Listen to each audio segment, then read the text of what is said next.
Et salut à tous, j'espère que vous allez bien. Bienvenue dans cette Car Manager Olympique de Marseille sur FC24. Premier épisode avec l'Olympique de Marseille en 2024. Voilà, c'est assez logique. Et donc, je vous souhaite une très très belle année pour ceux qui ne regardent pas la vidéo sur Liverpool. C'est pas bien, allez regarder. Il y a toute une playlist et vous verrez, c'est assez cool. Précédemment, tiens, on va regarder un petit peu, on va faire un peu comme les séries. On va regarder ce qui s'est passé précédemment.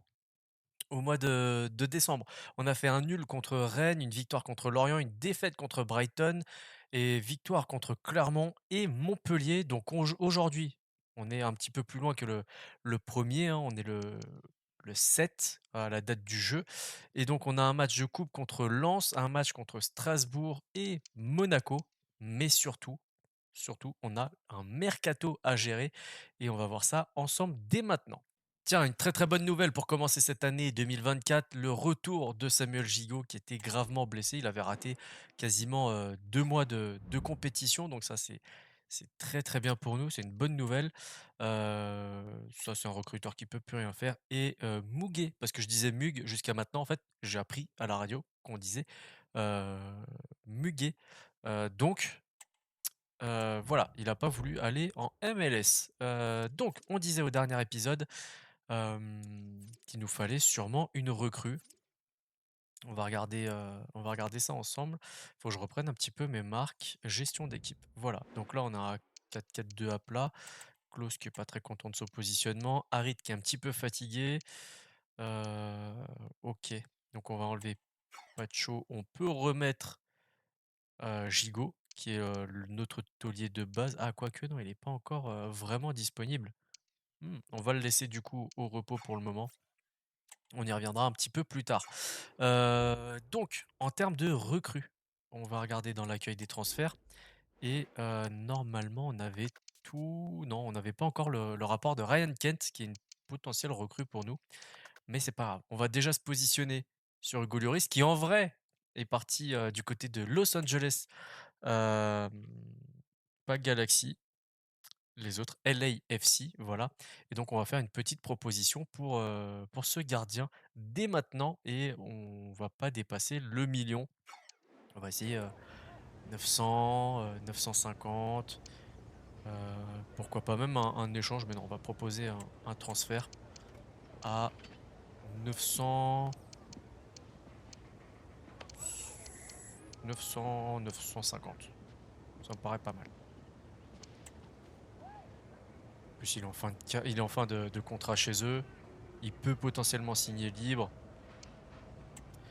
Alors on va faire une nouvelle contre-proposition à 980.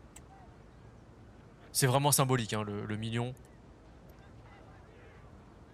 Je suis sûr si on avait encore une fois proposé 950, ils nous auraient accepté ce transfert. Allez, on va discuter maintenant avec Hugo Lloris directement. Au lieu de le laisser partir en MLS, essayer de le faire revenir en Ligue 1. Ancien capitaine de l'équipe de France. Alors il veut un rôle décisif, c'est exactement ce qu'on veut lui donner. Un contrat de... Alors il a 37, 5 ans, ça fait peut-être beaucoup.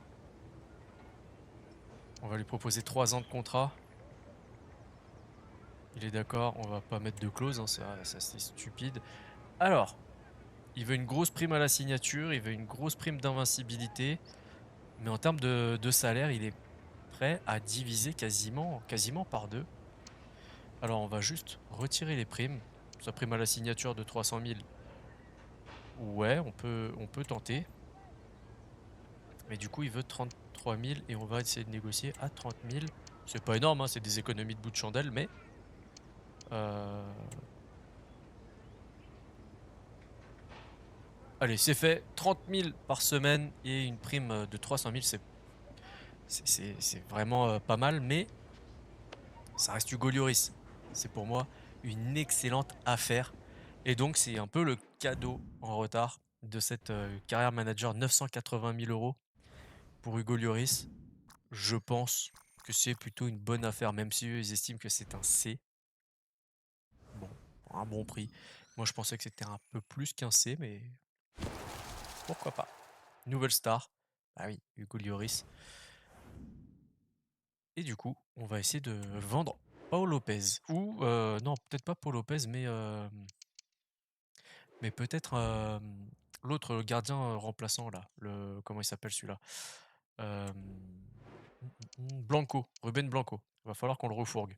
Allez, ça y est, c'est officiel, l'arrivée de monsieur Hugo Lloris, le retour dans le sud de la France, lui qui a connu, l'OGC Nice à la base. Il me semble qu'il a été formé, à Nice, il me semble, hein, j'ai peur de dire une bêtise, mais vous me corrigerez.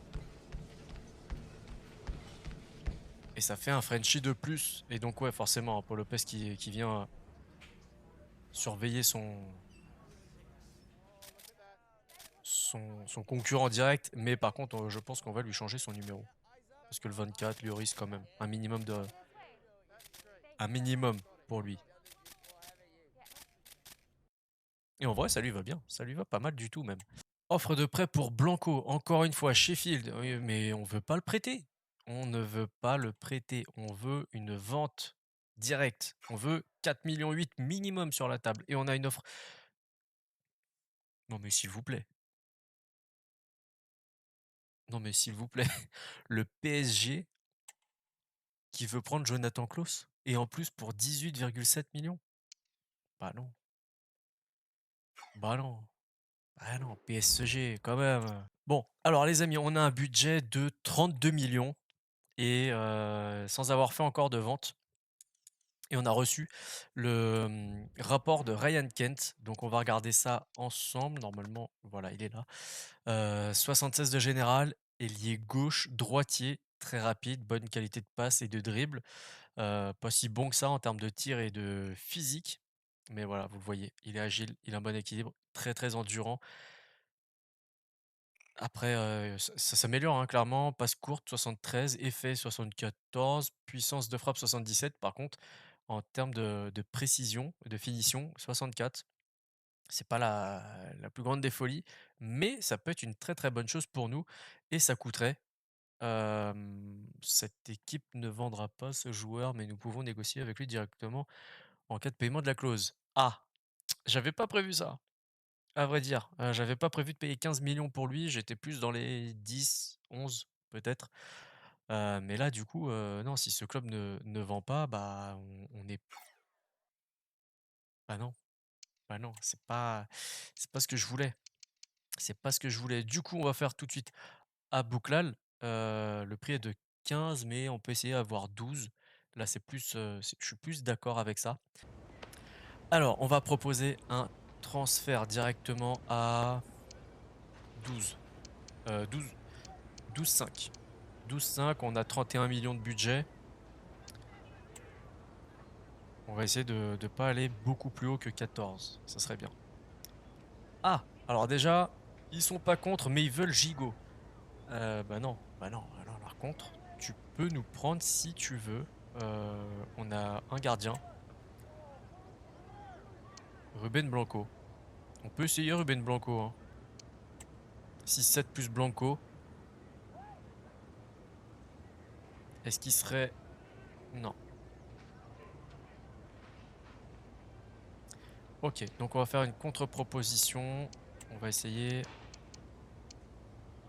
Oh, oui. La tension, je sais pas si vous la voyez, voilà, de ce côté-là. C'est quasiment au max. On n'a pas intérêt à se foirer. 13-6. 14, on va essayer 14.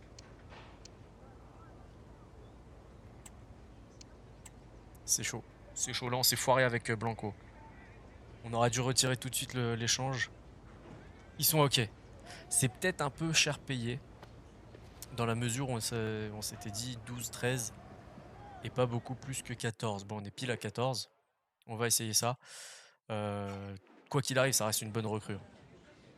Ça reste une très bonne recrue pour l'Olympique de Marseille, donc pas de souci là-dessus. Même si la moitié de notre budget y est passé.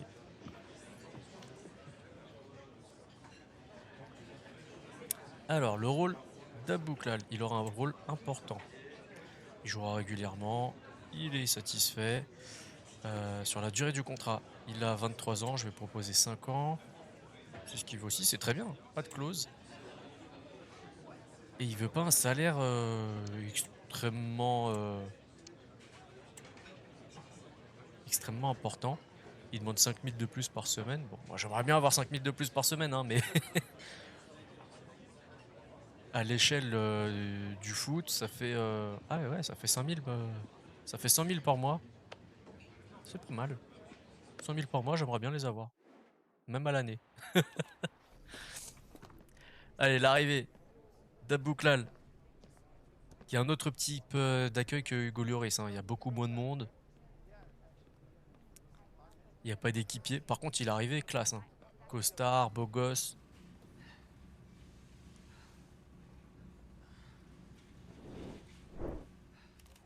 Et il prend le numéro 20. Alors on verra, est-ce qu'on change le numéro de son maillot? On verra ça tout à l'heure. C'est dommage qu'on puisse pas définir le numéro avant la présentation. Ça serait cool. Ou mettre le numéro de l'année de la fin du contrat. Donc s'il avait un contrat jusqu'en 2027, bah fin de le numéro 27 ou mettre directement 2027. Enfin bon.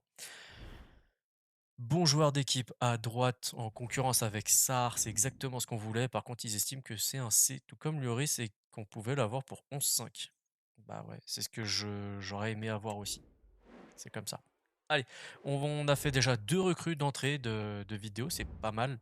Allez, la compo du RC Lens en Coupe de France, ils jouent en 5-2-3 avec une équipe très très intéressante. Ils ont Aguilar, Guilavogui, Gradit, Wai, Samba sur le banc. Ok, ils font un petit peu de turnover.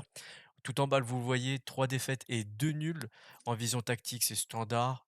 Danso, joueur clé défensif, et Thomasson, offensif. C'est assez normal. Sotoka est pas mal non plus, hein, il faut le dire. Allez, du coup, nous, on est parti en 3-5-2 avec Lloris dans les buts. Il fait son apparition pour le premier match officiel et il a pris le numéro 1. J'ai changé puisque c'était Simon, notre troisième gardien, qui avait le numéro 1. Bon, je me suis permis cette petite modification. Gomez, Meite et Balardi en défense. À gauche, on retrouve Merlin, Murillo à droite. Kondogbia, Rongier et Unai au milieu de terrain. Et en attaque, Aubameyang et Iliman Ndiaye. Sur le banc, Vitinha, Harit, Nadir, Sarr, Gueye, Veretout et Pacho. Donc Gigot n'est pas apte encore à participer à un match. On a Lodi, Gendré et Klose qui sont au repos aujourd'hui. Et c'est vrai qu'on voit, en fait, il nous manque, en plus du départ de comment ça s'appelle? De Correa, il nous manque encore un joueur. Alors, à voir comment on arrive à gérer ça. Je mets Abouklal sur le banc pour l'instant, même s'il est un petit peu fatigué. On n'est pas sûr de le faire jouer aujourd'hui. C'est juste au cas où, il est là. Voilà. Allez, c'est parti. Contre Lens.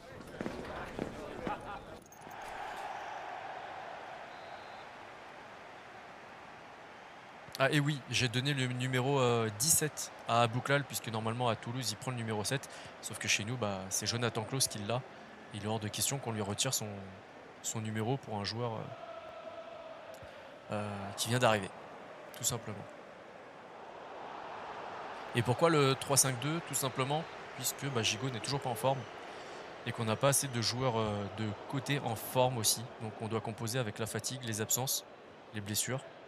Et voilà, on doit prendre en compte toutes ces choses-là pour constituer une équipe. Et c'est pour ça que je dis que cette équipe est largement perfectible. Le seul problème qu'on a, bah, c'est le budget, hein, tout simplement.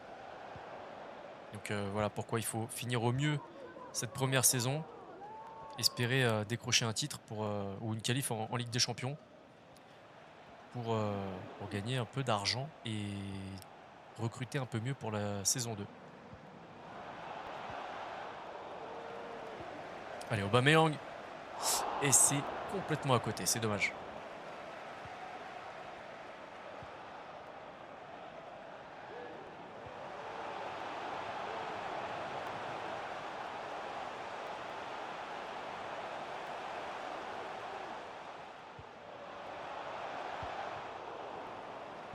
Ouais, c'est pas mal. Par contre, t'as seul contre 3, ça va être dur. Allez, avec Merlin à gauche.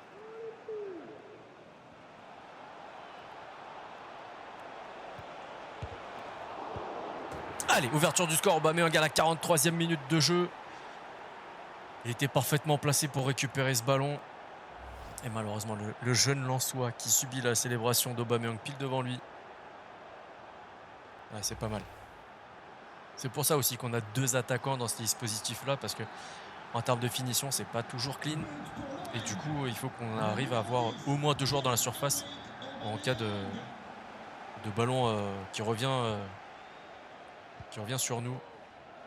Espérer être parfaitement placé pour tenter une deuxième chance. Mais là, il aurait pu laisser au moins l'action conclure, l'arbitre. Dommage. Allez, 1-0 à la mi-temps. En termes de stats, on est à quoi? C'est pas ouf, hein. 48-52, 8 tirs, 63% de. Ouais, c'est pas la folie. Allez.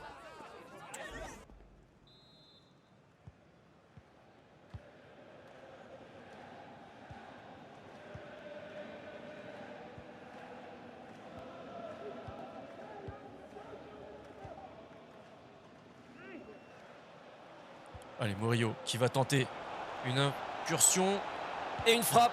Non, c'est pour ça que je veux toujours un attaquant qui accompagne.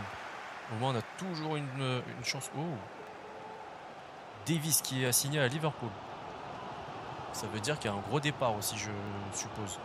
Parce qu'à mon avis, il va pas là-bas pour être remplaçant. Le petit Julien de Noël attend son papa à la porte 15. Papa, nous vous prions de nous rejoindre porte 15. Merci. Allez, Obama. T'as pas la vitesse d'avant, mais t'as le savoir-faire, t'as l'expérience. Ah, dommage, ça ira pas jusqu'à Quentin Merlin. Attention à cette contre-attaque. Allez, conduque bien, on compte sur toi. Il faut que tu redescendes. Il faut que tu gênes. Il faut que tu gênes. C'est bien. C'est pas grave, t'as fait une petite main, je crois.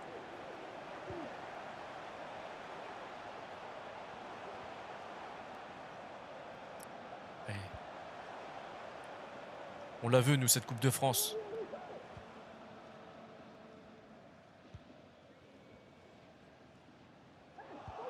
Bien joué. Ah, j'aurais dû faire la passe plus tôt. Allez, on va faire des changements maintenant, puisqu'on est déjà à la 69e minute de jeu. Et il y a pas mal de fatigue. On va sortir NDI pour Vitinha. Harry va passer là. Sarr va passer là. Et Gaï. Voilà. On verra peut-être pas Bouklal aujourd'hui, hein. Je pense pas qu'on le verra, mais au moins il est sur le banc. C'est déjà une arrivée tranquille. En plus, il est pas en forme, donc forcément, on va pas forcer.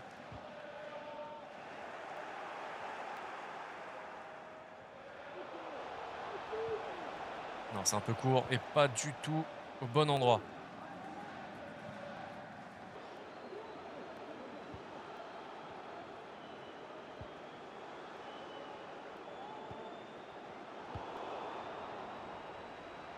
Autant essayer de placer une dernière offensive.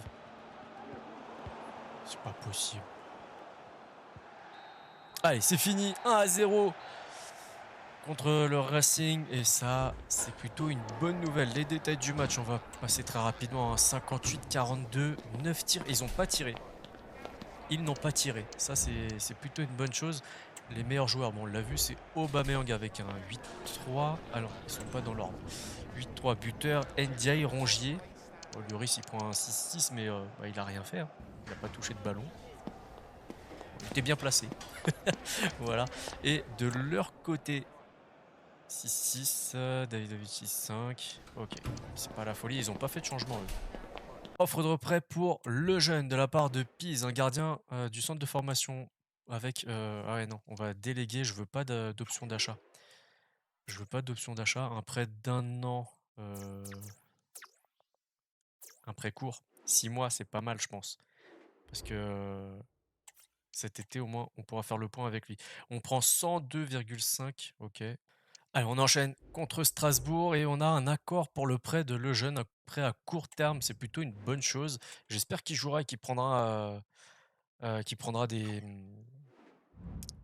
plus en termes de général et qui reviendra un petit peu plus fort, ce serait une bonne chose. Et Trippier qui signe à Barcelone, ok, pas mal, hein, pas mal. Un prêt pour Arias, Pareil, ça c'est pas mal. Par contre, toujours pas d'option d'achat. Un prêt court, ça me va parfaitement. Et Simon qui a encore une proposition de l'ASK, on va l'accepter et j'espère qu'il partira parce que là on commence à avoir pas mal de gardiens. On a beaucoup de gardiens quand même, donc il va falloir, que certains, se décident à partir. Allez, c'est parti pour le match de Ligue 1 contre, Strasbourg qui est quatrième. C'est juste là et 2 victoires, 2 nuls, une défaite. Matsels le gardien, Delaine, Mbanga, Perrin, Silla, Gilbert, Persic, Aoulou, Sissoko, Mertensen et Gamero. Sur le banc, ils ont Sobolangelo, Emega, Bakwa, Motiba, Fila et Pierre. Pas mal. Loin devant, pas de joueur clé, ni offensif ni défensif. Et on va quand même regarder les meilleurs buteurs. C'est Mortensen suivi de Gamero, meilleur passeur. Gamero suivi de Mortensen, décidément. Et bah, les deux sont les meilleurs joueurs de leur équipe. Donc le duo d'attaquants, va falloir les surveiller, ces deux-là.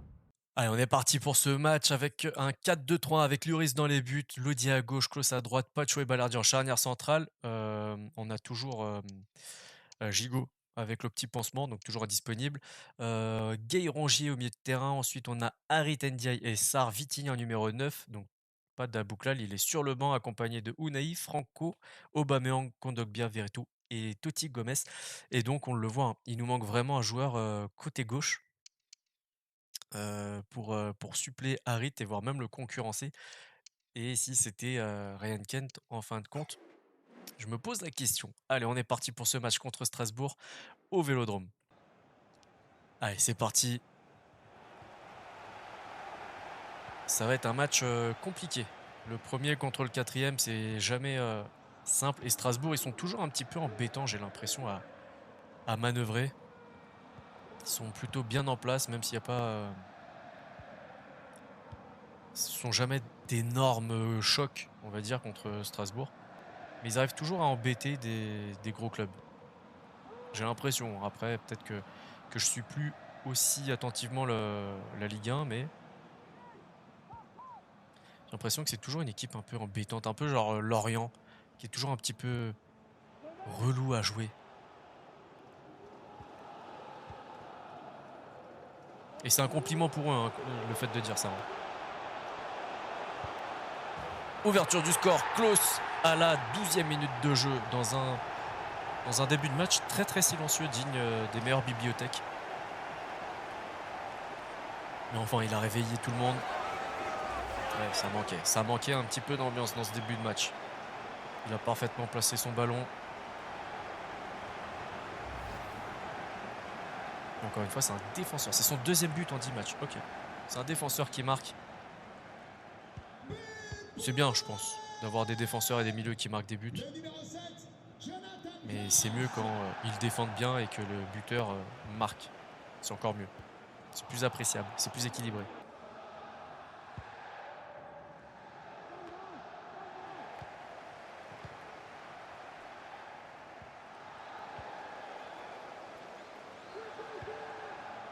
Bien joué.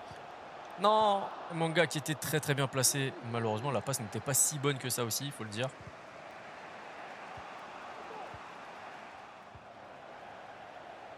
Allez, Iliman Ndiaye. Allez, 23e minute de jeu. Et en vrai, si je dis pas de bêtises, Sheffield s'est repositionné sur lui pour un retour en Angleterre. Parce que c'est vrai, en vrai, ils sont pas extraordinaires. Ils sont meilleurs dans notre carrière qu'en vrai. Et pourtant, ils ont le potentiel, hein. Mais non, il y a quelque chose qui fonctionne pas très bien dans ce club. Un truc me dit le manque de stabilité peut-être. Le fait de devoir changer d'entraîneur et la moitié de l'équipe tous les ans. Peut-être que ça aide pas à faire progresser des joueurs. Je sais pas. Oh, il aurait été magnifique ce but de Sarr. Comme Sarr. Sarr, par rapport au potentiel qu'il représente, j'estime qu'il ne fournit pas assez.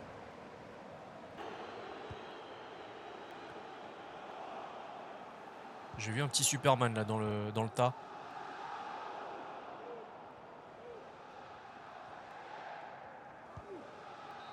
Ouais, c'est la mi-temps. 2-0. Tranquille. au Vélodrome face à Strasbourg. On va regarder les détails de cette première mi-temps. Oh, la possession 73-27. 6 tirs à 0. Rien que ça. La domination est bien marquée.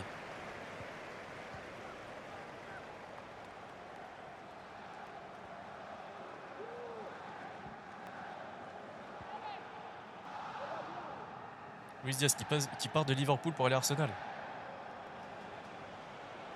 Non. Et Gamero, l'ancien parisien, qui ouvre le compteur des Strasbourgeois. C'est le Luis Diaz à Arsenal qui m'a un petit peu perturbé. Vous savez, on fait une carrière avec Liverpool. Et Luis Diaz, c'est un joueur extrêmement important de notre dispositif. C'est pour ça que je suis très, très étonné. Allez, mon gars qui est blessé, peut-être qu'il va céder sa place. On profite de cette sortie de balle et on fait 3 changements. Gay Ndiaye et Sarr. Et donc Veretout, Unai et l'apparition de Zakaria Bouklal au stade Vélodrome. Sa première sous le maillot marseillais.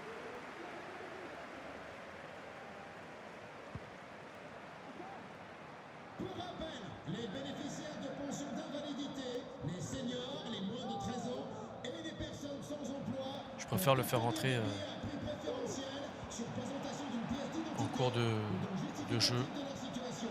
Merci.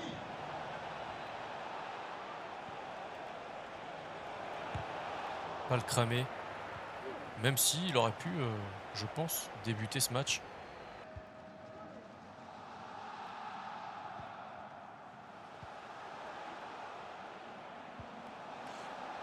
Joli!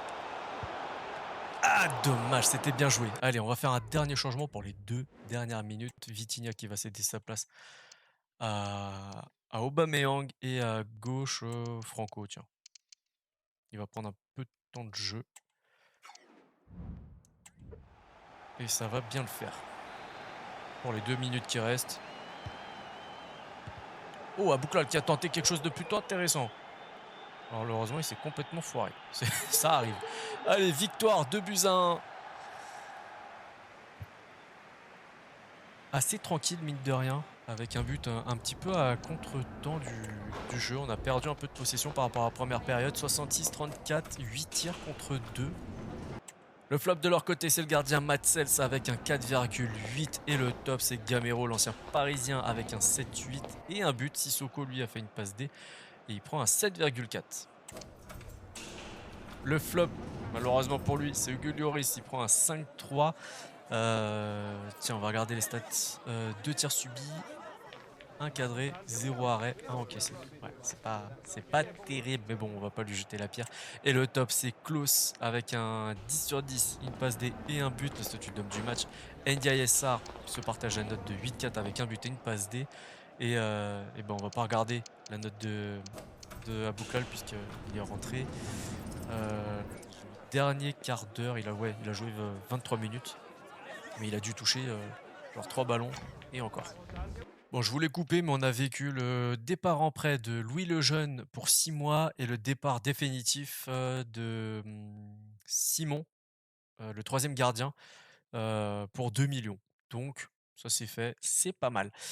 Donc, on va revenir un petit peu à cette liste. Un ailier gauche, ça serait extrêmement important pour nous. Alors ça peut être, Diatta, ça peut être Silas, ça serait, entre 8 et 10. Ça serait moins cher que Ryan Kent. Maintenant, ouais, je suis pas contre, hein. Je suis pas contre un Silas ou, hem, Ryan Kent. Sachant que Ryan Kent, c'est 15,2 millions. Voilà, c'est le reste du budget qu'on a et Silas, c'est entre 8 et 10, potentiellement 11. Mais voilà, pas beaucoup plus, je pense. Diatta, là, par contre, on explose et en plus, ça vient d'un concurrent direct. Donc, un petit sondage, Silas ou Ryan Kent. Vous avez les fiches qui sont juste là, très rapides, bonne détente. Il est moins endurant que Ryan Kent, par contre. Il a une meilleure finition aussi. Voilà. Donc, ça se vaut, hein. En vrai, ça se vaut. C'est juste pas le même profil. Très rapide, là, il est très endurant, Ryan Kent, mais il a pas la même finition. Alors que l'autre, il est moins endurant, Silas, il est moins endurant, mais il a une meilleure finition. À vous de me dire dans l'espace commentaire si cet épisode vous a plu, le petit like, le partage, le commentaire, l'abonnement si c'est pas déjà fait. Pensez à activer la petite cloche pour ne rien rater de ce qui se passe sur la chaîne. N'hésitez pas à me donner votre avis dans l'espace commentaire pour les prochaines recrues. Est-ce que vous pensez aussi de la venue de Abouklal et de Hugo Lloris? D'ici là, prenez soin de vous, prenez soin des vôtres. À la prochaine. Ciao, ciao.